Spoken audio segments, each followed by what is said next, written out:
My listening skills across all of my languages have improved so much in the last couple of years, and I never even went out to do anything particular to improve my listening skills. And when I really thought about how my listening skills just seemed to overnight blow up for me, I realized it came down to a few specific shifts that I made. First of all, I prioritize listening practice above all other skills, which is not something that I have done previously in the past. And that's because I began to understand that speaking and writing and reading and even pronunciation, they are all downstream of listening. So I focused mainly on listening and trying to understand people, and I noticed that all of the other skills came a little bit more easier in the process. I kind of realized that if I struggle to understand people, then I really need to spend more time listening and trying to understand people. Next, I realized that quantity matters a lot more than quality when it comes to listening practice. You don't need to understand everything you hear. Like, yes, you should understand some things. You should be able to get the gist of it, but you don't need to understand everything perfectly all the time. But the more you listen to the language, of course, the better you get. So I focused on lots and lots of imperfect listening exposure rather than diving deep on perfectly understanding just a couple things. Now, diving deep on a listening exercise, it's great. It has its own strengths, but I know not to focus so deeply on that's all that I do. Because we learn language through recognizing patterns. So the more language that your brain is exposed to, the more language your brain has to decipher information from these patterns. Another thing that I did was I focused a lot more on YouTube and social media than I did on film and television. That's because film and television are scripted, whereas YouTube and social media is not. And frankly, how people talk on YouTube, how they talk on social media, it genuinely reflects how they talk in real life. Whereas TV show and film, it's scripted and it's more stylized. So I find that how people talk in those varies so much from how they talk in real life. The best way to pick up on how people talk in their daily lives, how they make natural contractions, how they use slang, what kind of expressions and idioms they use, the best way to learn that is by actually listening to real people talk. I indirectly learned while living in South Korea that how I approached French previously was really flawed. Because although I have stronger vocabulary in the French language, I felt way more comfortable speaking in Korean because living in Korea, I learned a lot of expressions that people use in their daily life. So I know that when I speak Korean, I'm using actual expressions and I'm talking to people in a way that's natural.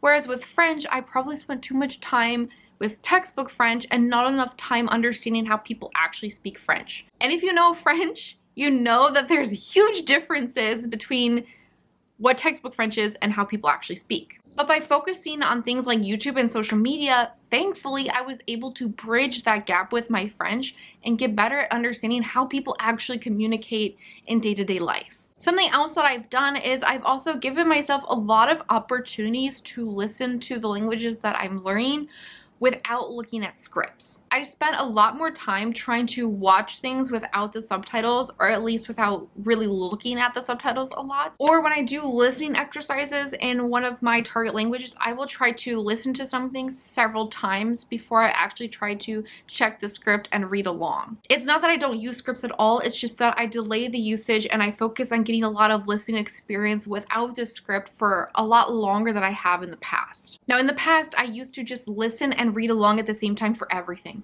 But now I still do that, I just wait to do that and I focus on listening several times before I actually pull out the script. And all that time when I was forced to just listen, it really forced my brain to try harder to hear what was being said and to pick out information and try to understand the spoken language. When reading stopped being a crutch that I could lean on, naturally I got better at listening over time. And lastly, I gauged my progress on how well I could understand the most difficult speakers to understand. Now what I mean by the most difficult speakers to understand is, for example, in Korean. In Korean, I find that older people, especially older men, they have a certain style of speaking that's not very clear. They mumble a lot, they change vowels around slightly, and they were always a group of people that were so difficult to understand. I always prayed when I had to go and do something in Korea that I was gonna not get an old person because they were just harder for me to understand. And that comes down to the fact that, one, I'm not a native speaker, because native speakers can understand them no problem.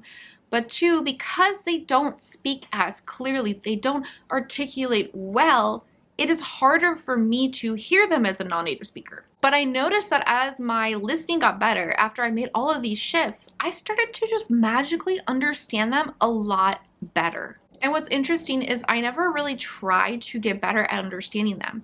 It was just a consequence of spending more time focusing on listening, shifting how I approached my listening, that I got to this place where not only did I understand Korean better, but I understood these people who were harder to understand for me in the first place. And that really unlocked this idea to me that everything is tied to listening. So if you want to know if you're getting better at listening to a language, I recommend identifying for you who are the groups of people that you find difficult to listen to. And then as you keep working on your listening skills, make some time to go back every once in a while and see if you can understand those types of people just a little bit more. And as a bonus, I wanted to mention that as my listening got better, I noticed that also my speaking got better too. I wasn't really spending a lot of time trying to improve my speaking or doing anything to focus on it, but I found that overnight, it seemed magically, I could just string ideas together better and I could pronounce things better too. So if you're focusing on listening a lot more and you notice that suddenly you start to feel speaking comes a little bit more easier for you, then that is probably a sign that you are actually killing it with your listening practice. But if you're interested in learning more about how to improve your listening skills and you want to get better at understanding native speakers who speak really fast, then I recommend checking out this video where I talk about the reasons that native speakers sound so fast to you and how you can get better at understanding them.